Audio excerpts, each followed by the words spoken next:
Hey everybody, this is Rydo, and we are back to LEGO Star Wars 3, The Clone Wars. We finished this path, so let's start this path, and hopefully we won't run into any more real-time strategy levels. Last level wasn't one of those, it instead was what felt like the combination of all the content that should have been in previous levels for that path. Now we're doing General Grievous, which we might be doing out of order, but in the order that the characters are unlocked, I think I actually did it in the exact right order somehow. I don't know how, but I somehow unlocked the characters. Maybe it doesn't matter in the long run. Well, I know it doesn't matter in the long run, but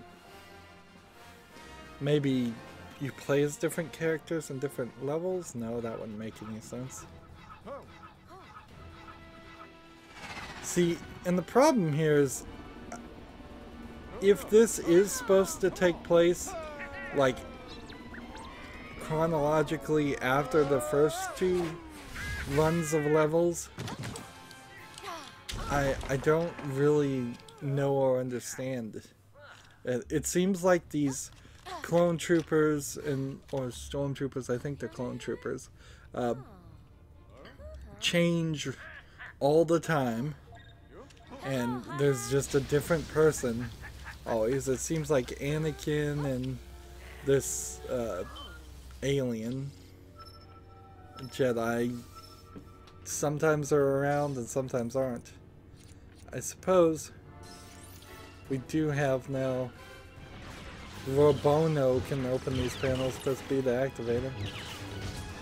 And see, this feels a lot like the very first level in LEGO Star Wars The Complete Saga.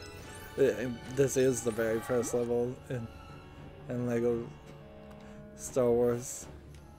Or not the first one. So this R2-D2 unit, which Captain Rex, Ahsoka, and R3-S6. Like, this is just a reskin of the same hallways. But maybe that's because this story is actually taking place in a area. Here we got a shield. Which, did we see shields in the original trilogy?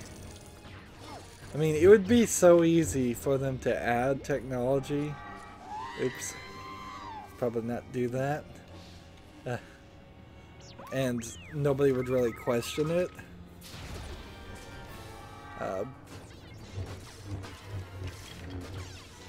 Here we have one of these platforms where they place the bombs.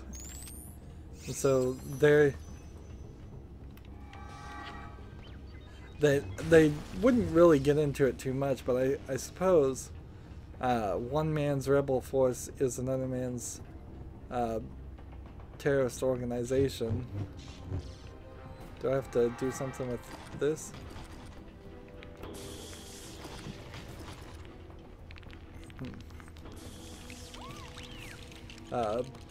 So it does seem like they're just coming over here to blow up the place. Oh, well, maybe those weren't bombs. But I mean, you cannot really get beyond the point that almost certainly the rebels do kill a lot of people. I suppose that's something helpful in the Rogue One movie, is that you can, and the prequels themselves, is you can start to see that the Empire is killing a lot of people too. But I'm still not sure that the scale is properly balanced. So I'm putting together robots to break them. That seems kind of silly.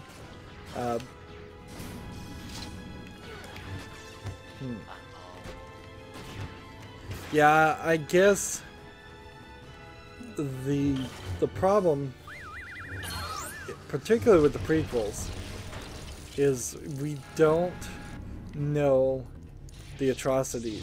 Well, not the prequels, but the original series, episode 4, 5, and 6, is you really don't know the atrocities the Empire has done.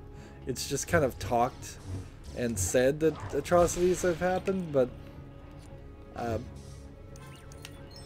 you don't see it. They don't, like, it would have been better if Jabba the Hutt, for example, was running the Empire, because then you have a clearly bad guy who's doing bad things. And even when they come back and try to address some of that in the prequels, they don't do the best job of addressing it quickly. Instead, they depict the Empire as starting off as good and then being corrupted by one single person, and the ignorance of perhaps some of the other senators.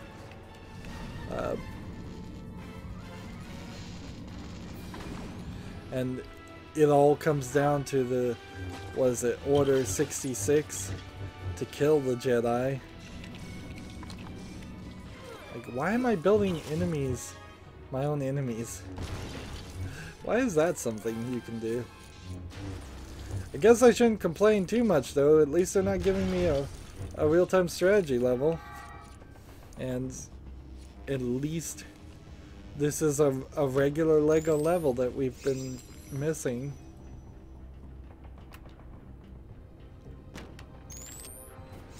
And he's planting these things, which one is going to assume are not bombs. Or maybe they are bombs. I can't blow that up.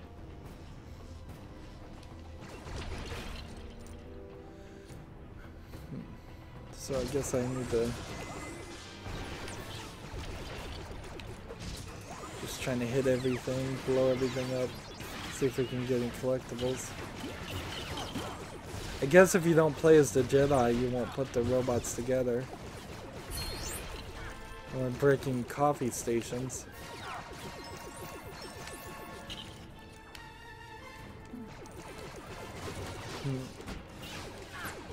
It's another statement to just how much they want the series to be a kid's series in the prequels, in the fact that all the enemies are just these are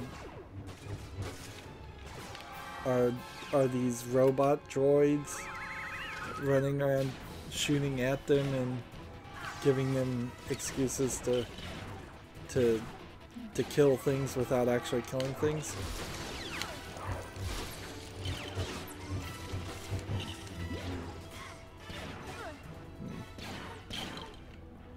This is an interesting turret design because we haven't seen this before. And I gotta target this and smash it. Interesting. Seeing that turret design could have been used all throughout this game, and I bet we never see it again. That's a waste. A lot of things feel like wastes. Like, instead of the real-time strategy system, if they really just wanted me to run down a bunch of hallways like this, I would have not been happy with that, but I'm also not happy with the real-time strategy, and it would have taken them considerably less effort to just cut and paste and reuse these hallways.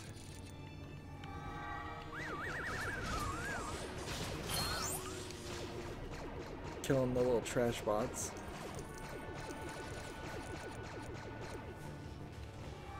What's funny is we kind of have those now in the forms of Roombas, and they both the trash bots and the Roombas suffer from an inherent problem of not having very much of a dustbin to hold dirt.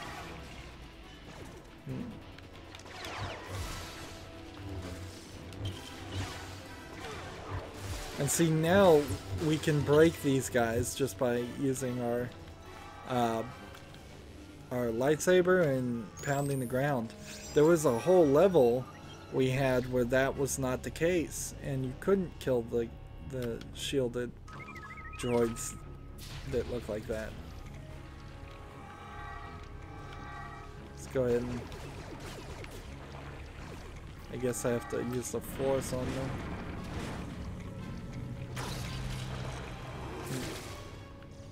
See, that's another example of like a creature that I don't think we actually saw in the movies. Maybe it does show up in the cartoon. Maybe the cartoon expands the universe a lot with new creatures and things. That would make a lot of sense, and that would be really cool, but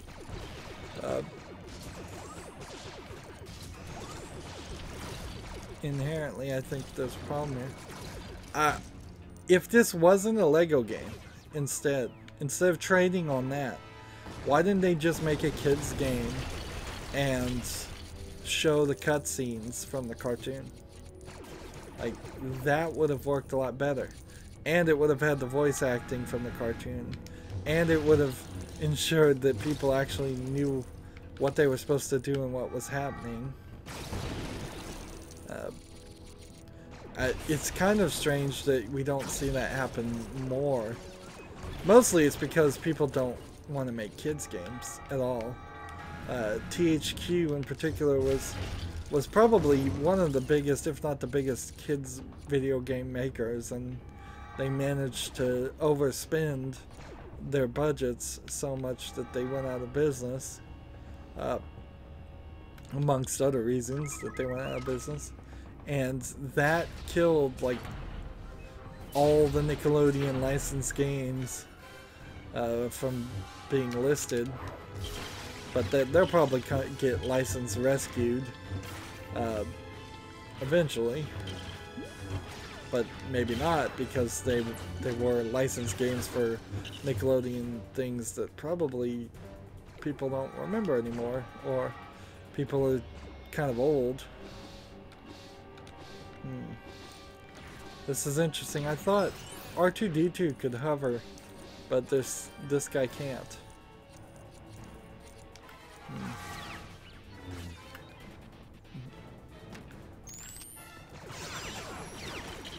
And his blaster just does not do anything to these silver droids.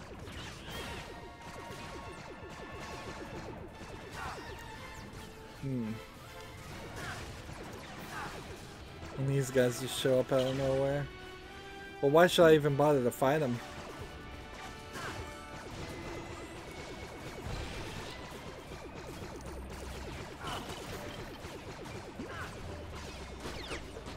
Like, in all seriousness, why not just run over here and finish the job? Save myself some time.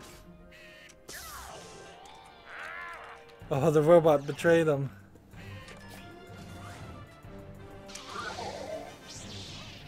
General Grievous. Oh no! That was a cool twist.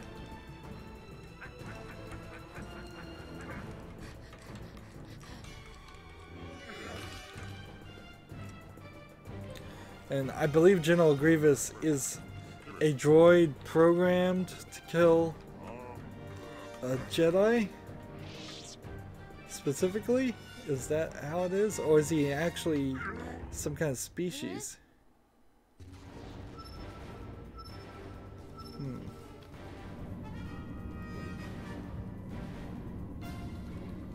Let's see. Let's see if this works. Nope. This looks like that there's a TV show that was on, what was it called? I can't remember the name of it, but it had people playing this fictional thing against gladiators.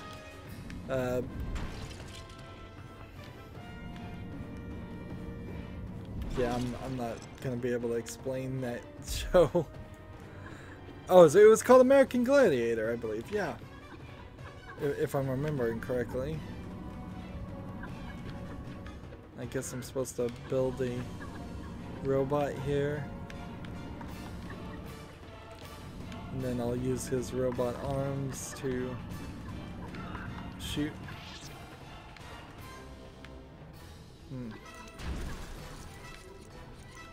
And here we hear just a little bit of coughing going on, and this place is, I think, filling in with gas.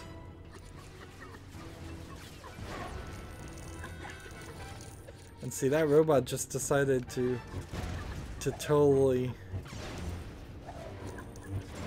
help me. And boy, that was a badly animated action there to make those stairs. Slightly cool concept, but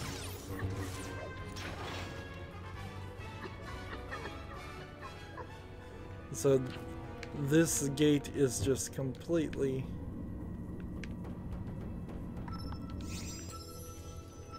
so that area is placed and there's nothing more I can do.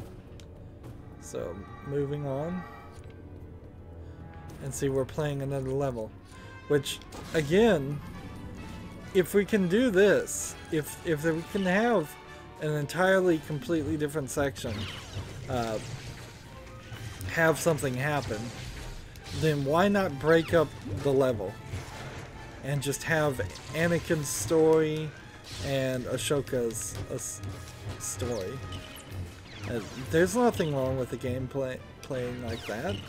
In fact, that's just one of the many storytelling devices that we've seen in movies and books and other media that has never really been attempted or tried in recent history, at least, with video games.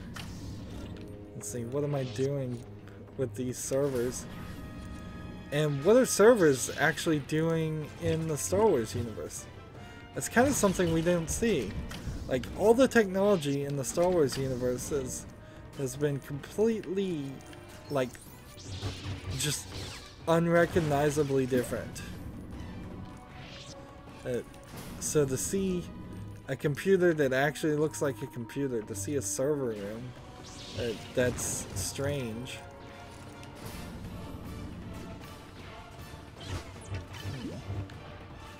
It seems like the bad guys are just gonna keep on coming, so I'm just supposed to, I guess, run this way and cut through this. This feels very much like this would have been a demo level or tutorial level, running around cutting through walls, cutting the heads off of these guys.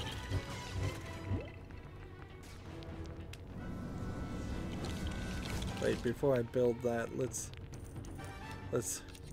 we've got a R2-D2 unit,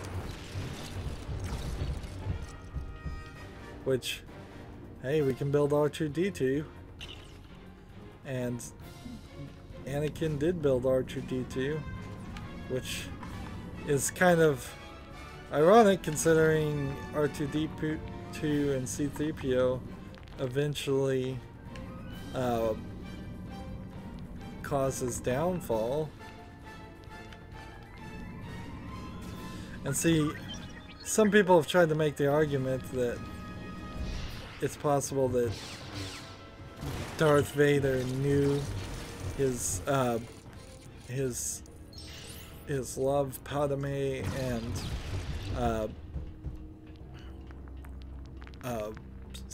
his children were still alive a lot earlier than it took him to realize it, and it kind of just messes with the movie if that he doesn't have motivations to do half of the things he does there. He barely even has motivations to do the evil things he does anyways, once you realize that, the spoiler alert here, that Anakin is Darth Vader.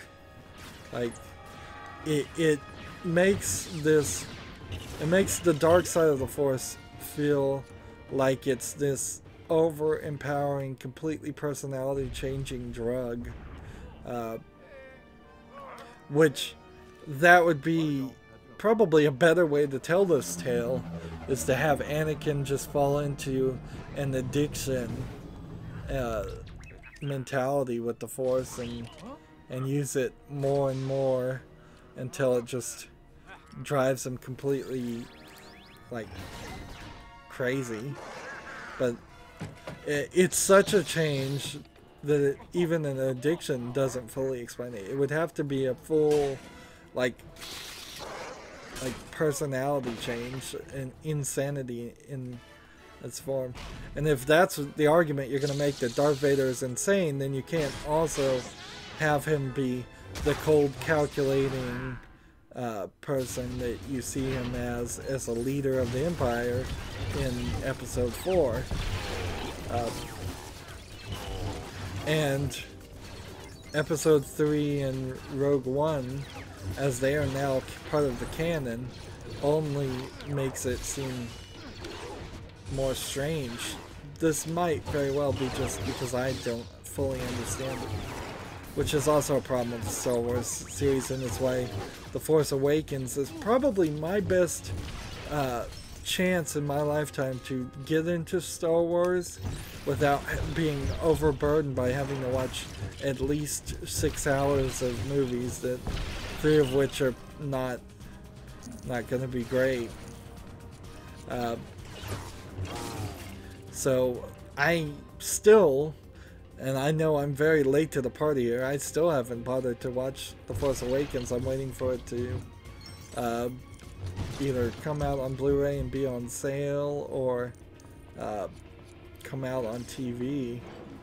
So I'm very, very late to the party, I know. But it's something that I'm not very interested in either.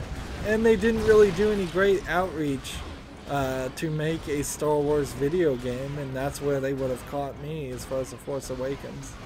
I'll play the Lego Force Awakens video game, and that will probably explain a little bit to me, but not much.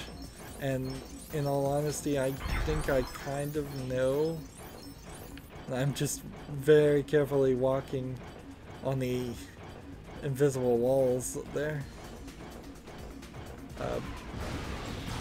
Like, I know the generalness of what The Force Awakens about, so, but I would like to actually watch it, and I would like to actually like the movie, and maybe I'll go watch Rogue One, maybe I'll skip it, but I probably will want to watch Episode 8 when it comes out to you. And I suppose that is what the prequels was trying to do. It was trying to reintroduce the Star Wars series to people. I just don't think it did a very good job.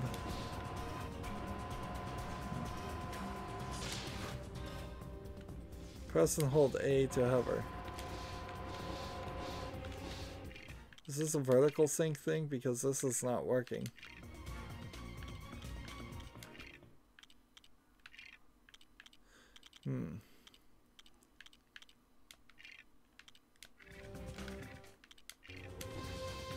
It is. So we found the vertical sync issue again. Kind of. At least I know what to do to fix that problem. And so we have the bad R2-D2 in black versus the good R2-D2 in white and blue. And the game's locking up.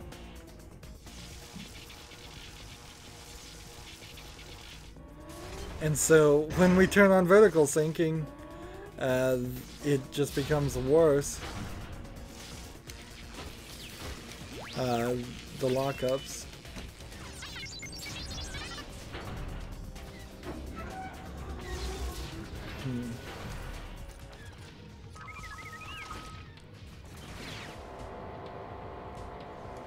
And see, this is going to be kind of weird because I think I need to come down here and I need a force user. open this. And what is this gonna build, I wonder? Like a tiny little speeder plane that's not really to scale. Yep. And the game locks up as soon as I get the missiles.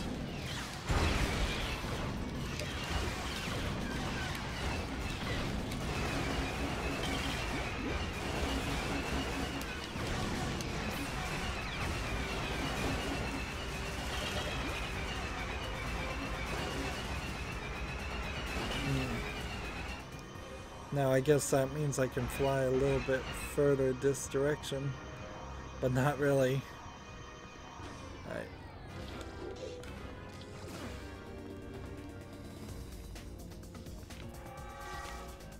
Alright, come back over here and zap him one more time. Tapping X to fight the bad guy. See, and this is the only time I really think the robot being the bad guy actually helps the story, because it's something that you didn't really expect, and that, and look, you kidnapped R2-D2. It's something you don't expect, and it expands on R2-D2 units not always being the good people.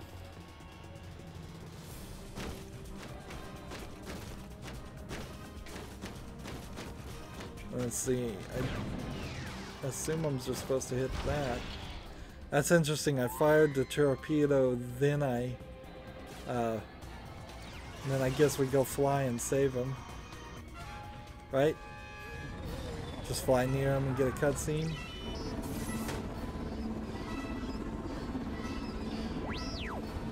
But can't these units hover?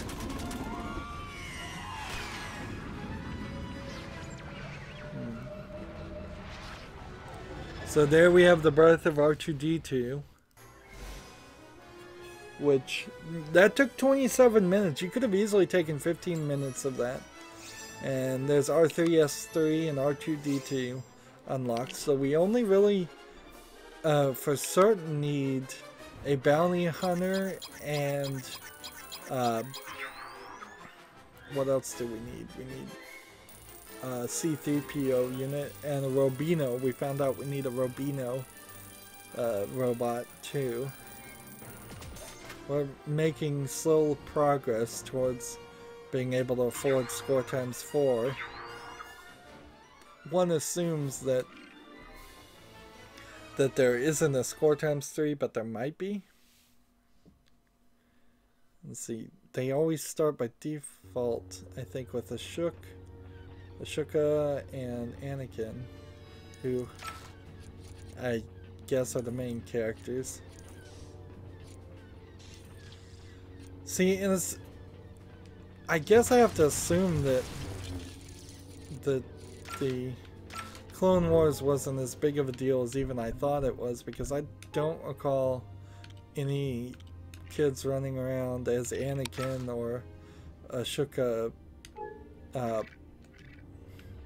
for any Halloween or anything. Of course, it is possible I just wasn't paying enough attention. Not that kids run around dressed up as Yoda or Luke or anything either. Maybe it's just that George Lucas didn't license those things until he sold it to Disney.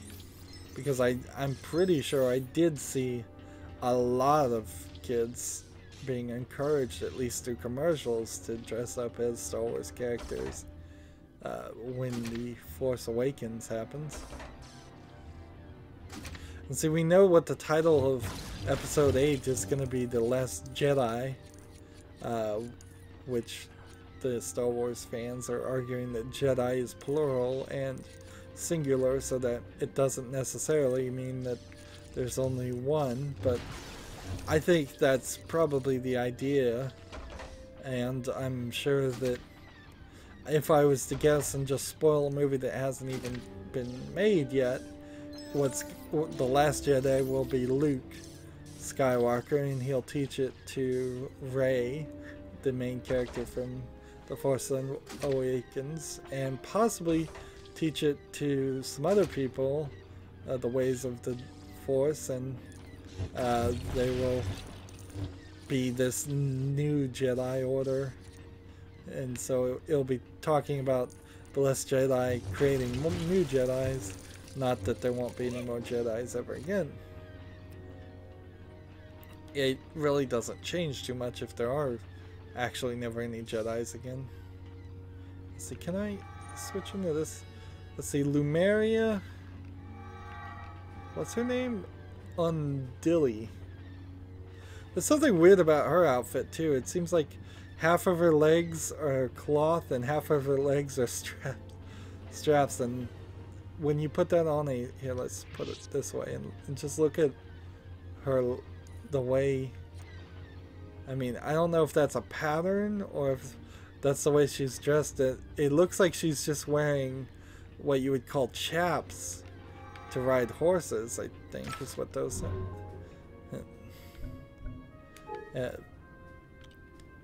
But one more thing to do before we finish here. We've had this panel that we couldn't access until this point for R2-D2, and I would like to know what this does.